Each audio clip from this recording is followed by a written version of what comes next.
Radhe, radhe, radhe. Well, when the English people came to India, that was very, very strange.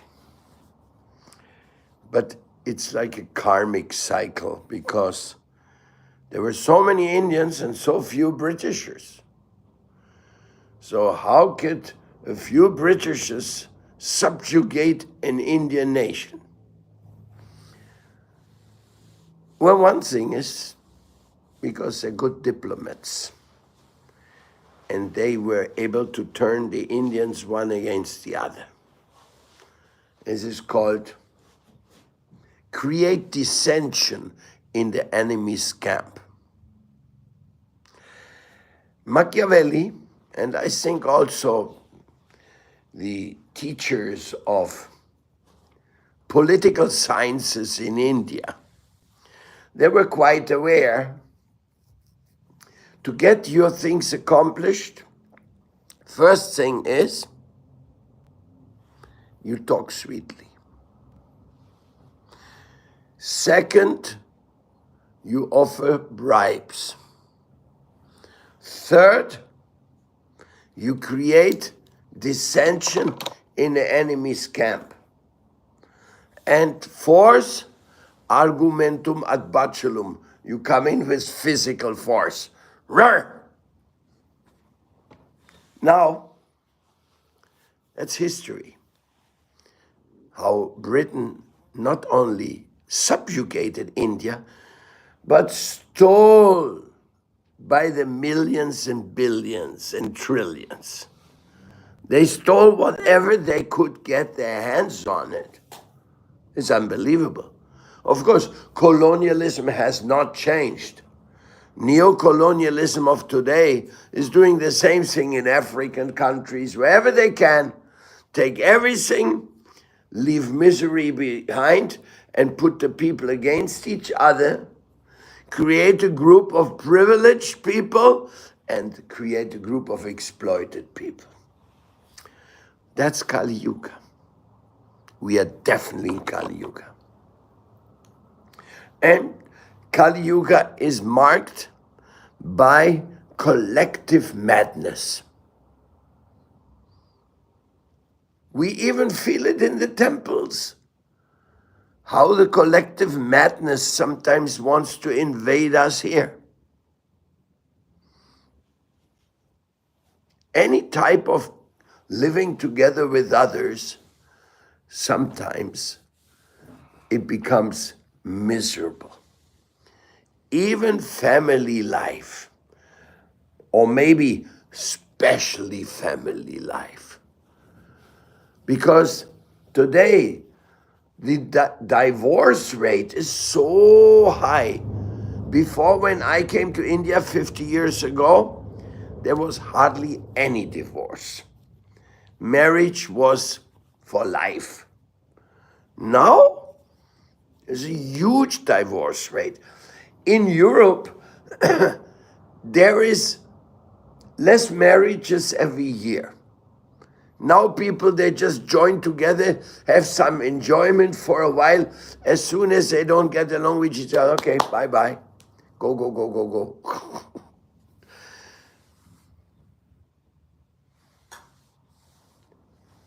I mean, my grand uncle, he was a movie producer. And he got married maybe 12 or 13 times in his life.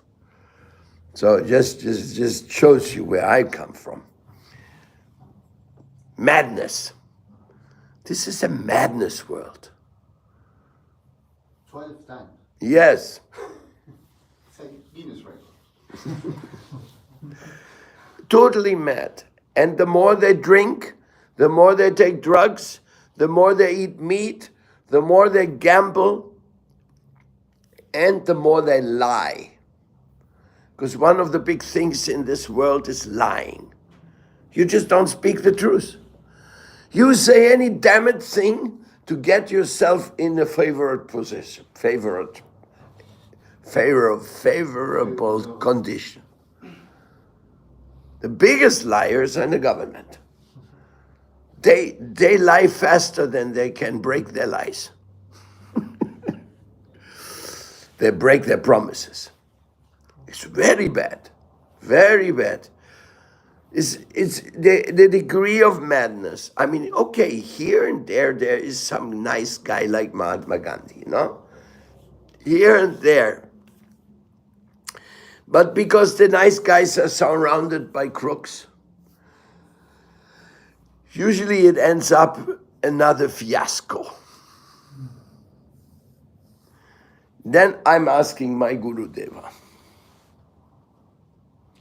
how did you dare to come into this world, Western world, with a pair of kartals and start changing our lives by playing the Hare Krishna mantra? How did you dare? With all the beatniks, with all the homeless, helpless, no work, rejected by their families, or rejecting their families. Like as a young man, I rejected this society. Myself, it was my decision, nobody told me to. I rejected society because, I was born few years after the Second World War stopped. My father had just come from 5 years imprisonment as a war prisoner in Africa. Believe it, that they caught him in Africa and the Britishers kept him prisoner for 5 years. By God's sake, they didn't kill him. So I was born in that. And when I was like around 8, 9, I started looking, what happened in the Third Reich? The Hitler regime, the Nazis, deportations, killing, left and right. And I was reading this, and I started realizing, oh my God, my own family was involved. Not to the worst part. My grandfather fought in 2 wars. So he was a soldier. Soldiers, they are not very nice people. They kill and kill and kill, even though they don't know for whom they're killing. Because they're just told, you killed. My grandfather, paternal side, I don't know how he avoided the military. Maybe he was a musician, I don't know. But my father, he was put into the military service. My father was so shocked from that experience that in his whole life he didn't say one word about his military time. Can you imagine? So then I was a young guy and I was seeing the picture of the concentration camps. I said, what is this? Oh, this was there and there and there. In Germany, there was the extermination camps. And in Poland, when the Germans occupied, they made many, many concentration camps. And they had many people working by force. Here in Berlin, under this bridge, you go, and there's a big factory on the corner. And there's a plaque. In this factory, prisoners were working, prisoners which they had taken. Slaves. Prisoners working means slaves working, no? Right here in this neighborhood. So it's not. So I was reading that as a little kid. I said, where am I? Where am I? Why have I taken birth here? Really? Then the next thing happens. Then the war, there was a Korea War, but when the Korea War was, I was a baby, so I didn't catch it. But then the Vietnam War started. You probably don't even know about the Vietnam War because you were not born or a baby at that time. So Vietnam War is not on your memory. But you know what Vietnam War was? Americans were bombing. They were bombing children and women in beautiful Vietnam villages. People are living there like simple farmers, women and children. And you know what they dropped on them? They dropped on them something called napalm. You know what's napalm? Yeah, you guys don't even know it today. Napalm is a liquid. It burns and nobody can extinguish it. So when you put it on beings, it burns and burns, you die. The house burns, the tree burns, everything, napalm bombs. So the Americans, they were trying to kill the communists in Vietnam by doing this horrible. And I was looking again in the newspaper, what is possible? Then the next thing I knew, that the same guys who were doing the war killing of people in Vietnam, they were coming to Germany. They were received with the red carpet. The Americans. For me, that was it. I'm out. I'm out from this system. But I was out from a system, but I had no other system. I was not in anything. So I was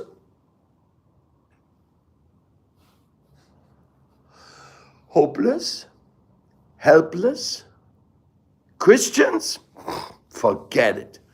Christians, they had participated in the worst killing spree all over India, South America, Germany, everywhere the Christians had been killing millions. I said, no, there was no interest in me. Buddhism, yes. I was attracted to Buddhism because it was sounding like a peace religion. But at that time, I didn't meet any Buddhists, and I was not in contact. Then yogis, Hindu yogis. Then I was getting interested. But before that, I was lost in the hippie world. And the hippie world, that's a pretty hopeless world. I wasn't deeply into it. Why? Because I was living in a village. And in the villages, in the small cities, there was no drugs available that time. It was like kind of innocent. The only drug they had was alcohol, and I hated alcohol. It had nothing to do with alcohol. So I was a rather innocent hippie, but it was enough. I wanted to commit suicide. I said, it's too much. This world is not for me. But in between of reading and hearing something about yoga and something about India, a little hope was still there. A little hope was lingering there. I could find some meaning of life. Really. And at that time, by causeless grace, my Gurudev Srila Prabhupada came into my life. I've told that story many times, so I won't repeat it here. When the Mahamantra came into my life, my Gurudev came in my life, and even I got his initiation in Paris in 1972. And that was not only me. Many people who had similar upbringings and experiences were flocking to Prabhupada. But also we were half mad because we were coming without a culture in our background, without any stability. And the madness is enhanced by the ego. I'm bigger than you, I'm better than you, I'm this, I'm that. Because you may be a communist, you may be a capitalist, you may be a hippie, or you may be anything, but you still have a big ego. You still think, yeah. The hippie ego also existed. I have the longest hair, I wear the most far out dresses, I have taken more LSD than you. Everybody wanted to be something special. Profit, adoration, and distinction. So, my Guru Deva, he was really, really bold to come into this world and to try to make sense with us. And to make ashrams where he says, come and live with me, chant Hare Krishna, do sadhana, change your life. He was so bold, unbelievably bold. And for those who followed his instructions strictly, it worked. They changed, they took spiritual responsibility. Prabhupada always told us, take responsibility. Don't be lazy. Don't let life run like, oh, okay, eating, sleeping, mating, defending, and nothing else. Like enjoying. No, Prabhupada said, take responsibility. And I like that because, I don't know, for some reason, taking responsibility to me is a natural thing. But only in Krishna consciousness. Before Krishna consciousness, I did not take any responsibility. And I rejected the system deeply. That's why I never finished my school. I never went to university. I rejected that system. I don't want to have your titles. When I heard that Prabhupada rejected his title after finishing his university studies, I was very proud of my Gurudeva. Oh, he rejected his title. He rejected these titles are all bogus titles. It's a bogus society full of complete nonsense situations. Unfortunately, we are also victims of our own degraded state of mind. Really, what is our problem is our degraded state of mind. Starting and not getting up early. That's where the degraded state of mind starts. Not getting up early. Because there's no beautiful kirtan in the morning. There's no vanchakalpatarubhyascha. There's no hugging each other. Devotee hug, no? Jai Prabhu. One day more in Krishna consciousness, huh? There is no Srimad Bhagavatam. There's no class. There's no Thakurji darshan. Then how will that day be nice? How do you expect such a day be fruitful and for advancing spiritually? So I don't know what to say to Srila Prabhupada. Can you bring me tilak? Forgot to put on tilak. Just see.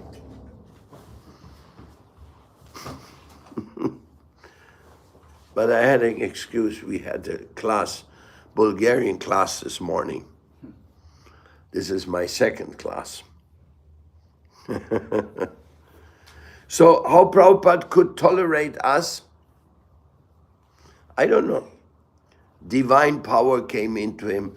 Krishna wanted it. I mean, Prabhupada did get upset some. I mean, one time Prabhupada had a temple in Hawaii. Beautiful house. Devotees were living in there. And the person who was in charge, he fell in Maya. What did he do? He put the temple for sale. Nobody knew about it. Somehow he was in charge of the registrations or whatever, I don't know. But some people bought the temple and paid for it. And the person who got the money, he ran away. But the devotees didn't know about it.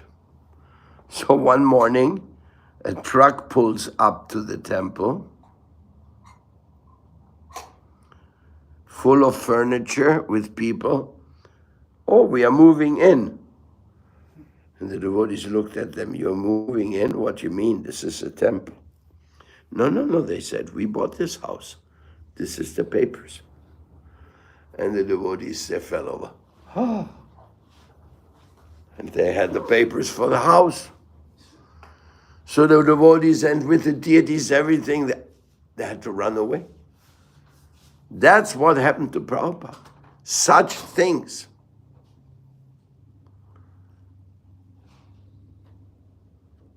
Then the same guy who did that, he came to meet Srila Prabhupada later in Los Angeles.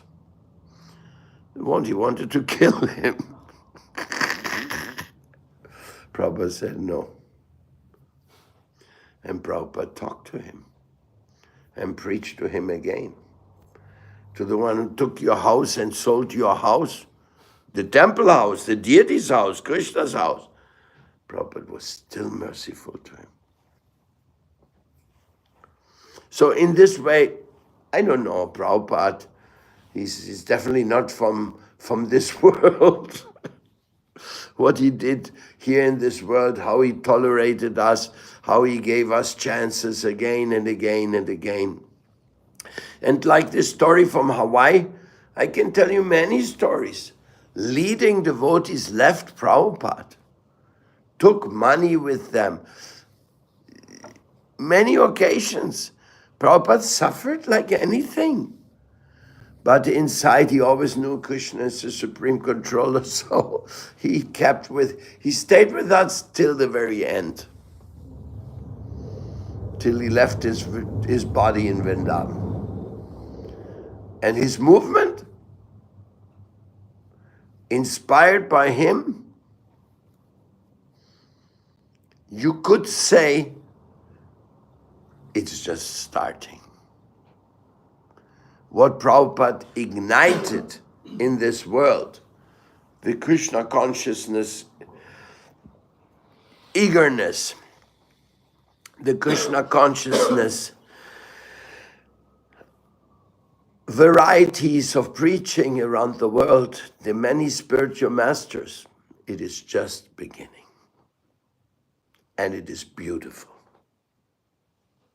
But one thing you have to know for sure, it's not one big institution. No, that's impossible. It is the personal relationship between the sadhu, the real sadhu guru, and the new devotee who wants to become a sadhu. Only a real sadhu guru and a real wanting to become a sadhu, they will match up and create a further expansion of Krishna consciousness. Under the guidance of Guru Shastra Sadhu Vakya, Chitete Koriya Aikya. Do you know what Chitete means? Your personal conviction. Guru is saying one thing, scripture is saying one thing, the sadhus are saying one thing. Now, number 4, what is your heart saying? That is the chitta, the chitta, the inner consciousness. So what is your inner consciousness saying? Are you going to surrender? If you say surrender, yes, of course you have to surrender to the real thing. What is the real thing?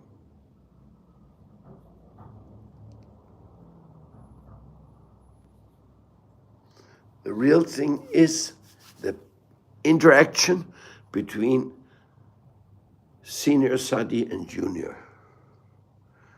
Sadhu Sangha. Sadhu Sangha, sarva shasta koi, lavamatra, sadhu Sangha, sarva siddhi hoy. in the association of sadhus, real sadhus, that is all auspiciousness comes. All perfection will be developed. Like this temple in Berlin is surely not perfect. It's surely a big problem even sometimes. And still, it's the only temple of Radha Krishna in Berlin at this point where people can live. The Indian community have 2 more temples, Hasenheide and another temple by the South Indian group, the Tamil. But in those temples, nobody lives. Only Pujari comes, lights a lamp and goes. Huh? Maybe they get some food, those deities, I don't know. Here, Krishna's eating and anyhow, this is a temple. It's very difficult to make a temple in Kali Yuga. So one time Srila Prabhupada was asked, why is there so many problems in Krishna consciousness? You know what he answered?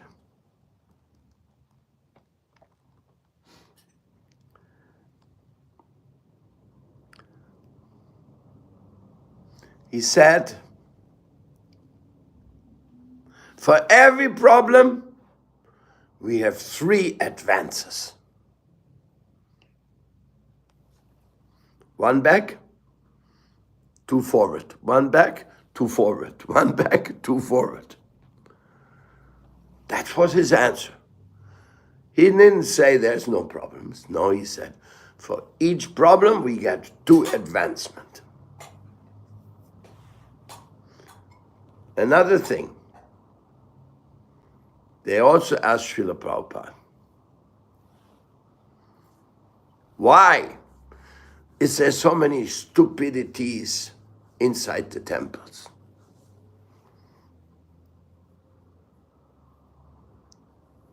And Srila Prabhupada said, that's the wrong question. Should not ask why there are stupidities in the temple. You should ask, why are there temples in Kali Yuga everywhere? That is the right question. You want to look at nonsense? 1 million nonsense I can show you. You want to look at beautiful things? Then come to Prabhupada and see what his devotees are doing. In ISKCON, outside ISKCON, anywhere. And Prabhupada also means Bhaktisiddhanta Saraswati Thakur, Prabhupada. He's also called Prabhupada. And what his missions are doing is the same. And even the other Vaishnavas in the world, they are also working for higher goals according to their capacities. Any questions? Sorry, I didn't read the Bhagavatam today. I was too emotional by certain type of things which happen sometimes in daily life. Imagine yesterday we had a Sunday feast, beautiful Sunday feast, and in the end we had police outside of the door because some stupid people, they thought they needed police for solving their ego and whatever problems. Can I believe it? Even our Yatimaj got some police denunciation because one Indian guy, he wanted to marry one of our girls, and the girl said, please keep this guy off my back, I don't want to see him. And we are trying to keep the guy made police denouncement against Yati Maharaj, so much trouble he gave. Now he doesn't come anymore, thanks God. Anyway, this world is crazy. Watch it that you are not going onto the crazy list. It's not difficult to get on the crazy list. Starting when you don't get up for the morning programs, the first crazy list goes up. Next is no service, another crazy list. Another one, don't give any donation to the temple. That's another crazy list. Another one is fight with the other devotees for nothing. Already got 4 crazy lists. Number 5, go to the police. That is the top crazy list.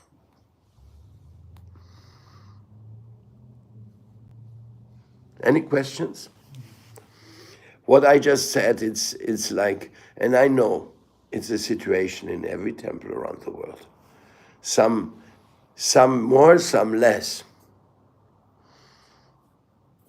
At some time many years ago, we had like 10 devotees here in the temple. Of the 10, 9 of them were taking a psychopharmaca to be able to exist. Because they came from the crazy world. So they were half crazy. Sorry to say. That's Prabhupada. Srila Prabhupada ki jai. No, millions of standing ovations would not do justice to Prabhupada's great contribution to this world. Any question? No? Then we stop here. Explain Vaishnava Aparats. Huh? Explain Vaishnava Aparats. Explain Vaishnava Aparat. I know it's there. And all the Aparats. That is a very long, different topic. But Vaishnava Aparat, it is called the mad elephant offense. If you bring a mad elephant into a porcelain shop, you know what's porcelain? These little figures made by clay and burnt, they're very fragile. You know what it is? Porcelain, very costly. If you bring a mad elephant into a porcelain shop, what's going to be the result? Everything broke. Because an elephant doesn't have no ability to handle porcelain. And when he's mad, you know, a mad elephant, he can kill, he can do anything. They're very powerful, right? So you don't want to get in the way when a mad elephant is coming. So that's what Vaishnava Aparat is like. It's like a mad elephant. You're living with devotees, and what you do? Criticizing them, thinking bad about them, bad-mouthing them. That's criticizing also, like speaking behind their back. Vaishnava Aparat is manifold. We know Nam Aparat, no? Nam Aparat we recite in the mornings. The things we should not do with the holy name. Vaishnava Aparat, don't make other Vaishnavas feel bad. But it takes That is number 1. Number 2 is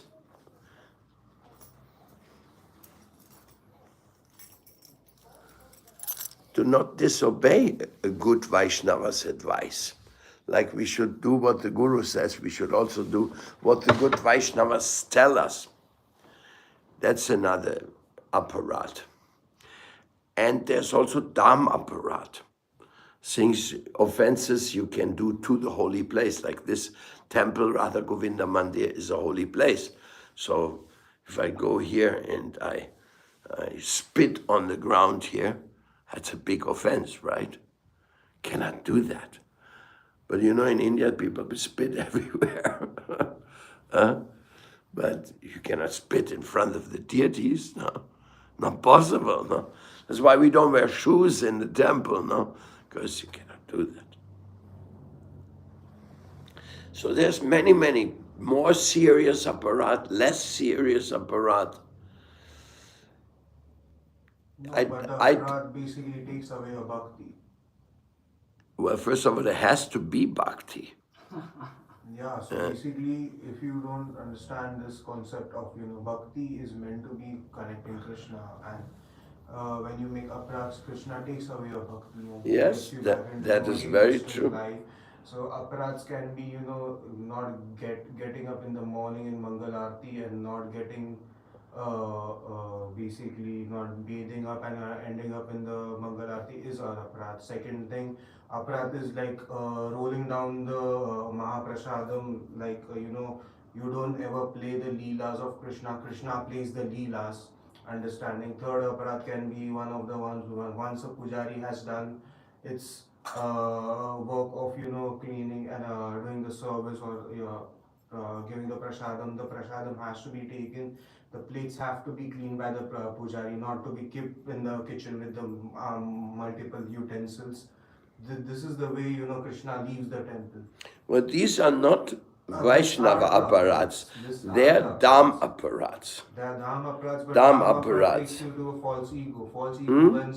when once a false ego is built up, slowly, the false ego is no more false. It's an ego.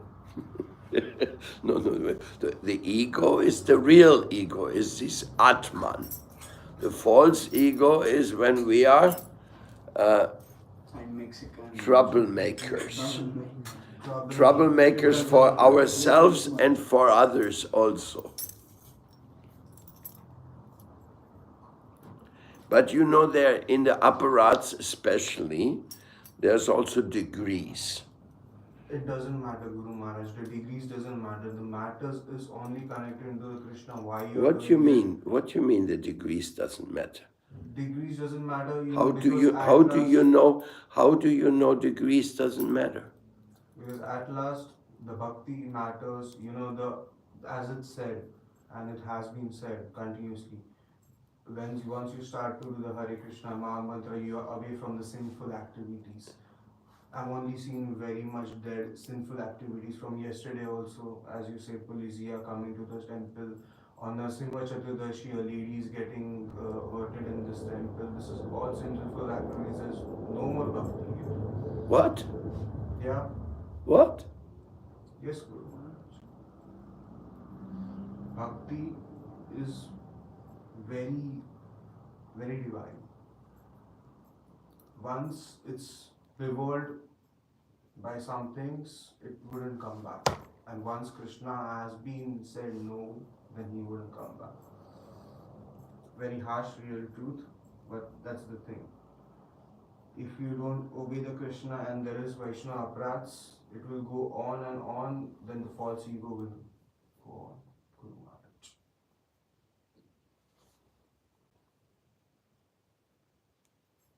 You have to when you are sitting in the temple, you have to take care of Krishna as a kid, and you have to see him as a kid who loves us very much, but also he tests us because we are in the temple on the highest level. And in this ways, if we end up doing any type of Vaishnava prats, and of course Srila Prabhupada is an Acharya.